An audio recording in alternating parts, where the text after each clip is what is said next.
मध्य प्रदेश में देख लिए इतना घबराए हुए है कि केंद्रीय मंत्री को वहाँ विधानसभा चुनाव लड़ा जा रहा है। ये जनता का नुकसान है। भाई आप पहले हमने जनता ने वोट दिया, उनको एमपी बनाया, आपने केंद्रीय मंत्री बनाया, अब उनको आप विधानसभा चुनाव लड़ा रहे हो। वो विधायक जीत जाएंगे तो फिर आप एमपी का चुनाएंगे। जनता के पैसे का नुकसान, जनता का नुकसान। आप कैसे बार बार चुनाव कराने के मूड में हैं? आप तो कहते हैं एक चुनाव, आप तो खुद बार बार चुनाव करा रहे हैं। भाई आपने 5 साल के लिए यहाँ की जनता ने उनको वोट दिया, एमपी बनाया, आपने मंत्री बना दिया, केंद्रीय मंत्री, और आप विधानसभा लड़ा रहे हैं। तो इनके दिमाग में डर और खौफ आ गया है। इन्हें दिख गया है कि 5 स्टेट में हार रहे हैं और लोकसभा भी हम 2024 में लोकसभा भी हारेंगे। इसलिए ये ईडी का और ड्रामेबाजी करना, ये सब विपक्ष पे एक दबाव बनाया जा रहा है। लेकिन इंडिया गठबंधन मजबूत है और टूटेगा नहीं। और इंडिया गठबंधन ईडी का भी और सीबीआई का सबका मुकाबला करेगा।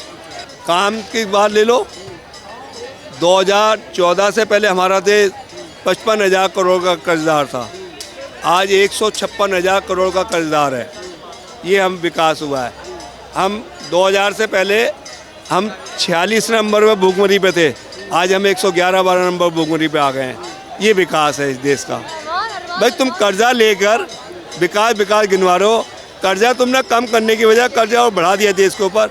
जो बच्चा पैदा होता है आज 1,13,000 का कर्जदार पैदा होता है।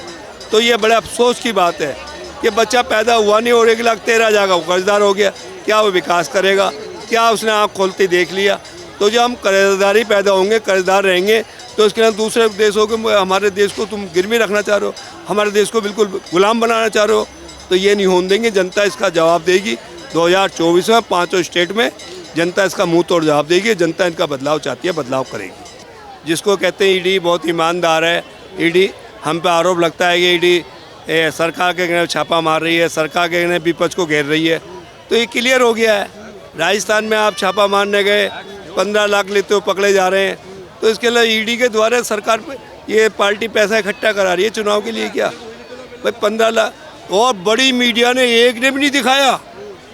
मतलब इतना बड़ा कांड हो गया, ईडी के अधिकारी 15 लाख लेते हुए पकड़े गए, पैसा भी बरामद कर लिया, और बड़ी मीडिया बिल्कुल आँख मूंदे पड़ी है कि एक नहीं दिखा रही। ये तो सोशल मीडिया आप लोगों की मेहरबानी है कि आप लोगों ने जनता को उजागर कर दिया, जनता को बता दिया। तो मैं आपका बहुत धन्यवाद करता हूँ, बहुत मुबारकबाद करता हूँ, आपको मुबारकबाद देता हूँ कि बड़ी मीडिया को दिखाना चाहिए। लेकिन फिर वो इसीलिए आरोप लगता है ना, रिकॉर्ड जो हो रहा है गोदी मीडिया के नाम पे इसलिए हो रहा है कि इतना बड़ा कांड जिसको सरकार और हम पूरा देश ईमानदार एक डिपार्टमेंट मांगता था, इस महकमों को मानता, वही उनके अधिकारी पकड़े जा रहे हैं 15-15 लाख में। तो ये अब क्लियर हो गया है कि सरकार अपने दबाव में लाकर ईडी को भेजती है, जबरदस्ती छापे डलवाती है विपक्ष पे और जबरदस्ती घेराव करती है। अब देखिए केजरीवाल को नोटिस आया, आपको पूछताछ करनी है, कोई नहीं लिखा उस पर किस कारण करनी है, किस मुद्दे पे पूछ करनी है। जबकि ये रूल होता है, संविधान का भी रूल है, संविधान में भी है कि आप कोई नोटिस भेजोगे, कुछ भेजो, उस पर लिखेंगे आप कि इस विषय में इस चीज़ पे आपके पूछताछ करनी है, सिर्फ आपसे पूछताछ करनी है। तो अब ये लोग कहते हैं भगोड़ा भाग गए केजरीवाल। भाई केजरीवाल अपने चुनाव पहले से ही अब डेट क्लियर है वहाँ प्रचार की, रैली की, तो उसको कैंसिल नहीं करते। ये लोग भी नहीं करते, ये लोग भी भेज देते हैं कि बाद में हम आएंगे, अभी हमारे प्रोग्राम लगे हुए। तो उसने भी क्या कर चला गया। अब ये कहते हैं भगोड़ा, क्या भारत छोड़ के भाग गया। मैं पूछना चाहता हूँ, जिन लोगों ने देश का पैसा घोटाला कर रखा था, जबकि सुप्रीम कोर्ट ने एक बैन लगाया था कि ये लोग विदेश नहीं जाएंगे, आपने उनको वीज़ा दे के बाहर भगा दिया, तो भगोड़ा तो भगाते तो आप लोग हैं। केजरीवाल मध्य प्रदेश से तो चला गया, भारत में तो है, इंडिया में तो है, अब वहाँ से आके अपने तलब हो जाएगा।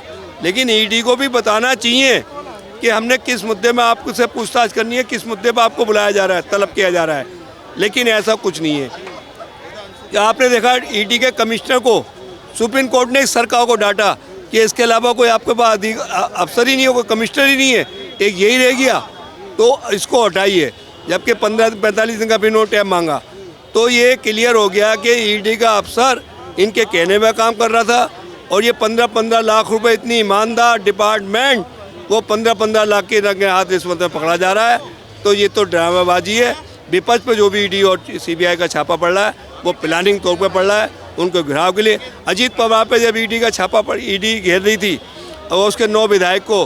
तो अजीत पवार पे देश के प्रधानमंत्री कहते थे 70,000 का करोड़ का घोटाला, इसको जेल भेजेंगे। वहाँ का उप मुख्यमंत्री कहता था अजीत पवार चक्की पिसवाएं, जेल कटवाएं। आज अपनी गोद में बिठा लिया। आज उसका घोटाला कहाँ गया, उसको 9 विधायक का घोटाला कहाँ गया। तो ये इनकी प्लानिंग है। अगर पता नहीं वो मोदी पाउडर, मोदी सरफ कौन सा आ गया है, मेरी समझ नहीं आ रहा कि वो सरफ डल के वाशिंग मशीन में डलने के बाद वो धुल के साफ हो जाते हैं। ये घोटालेबाज सर, जो विपक्ष के जो नेता हैं वो धुल जाते हैं क्या? सब ऐसी हैं भैया, सब ऐसी हैं, इनसे करो बात। काम दिख रहा है आपको? नहीं ना ना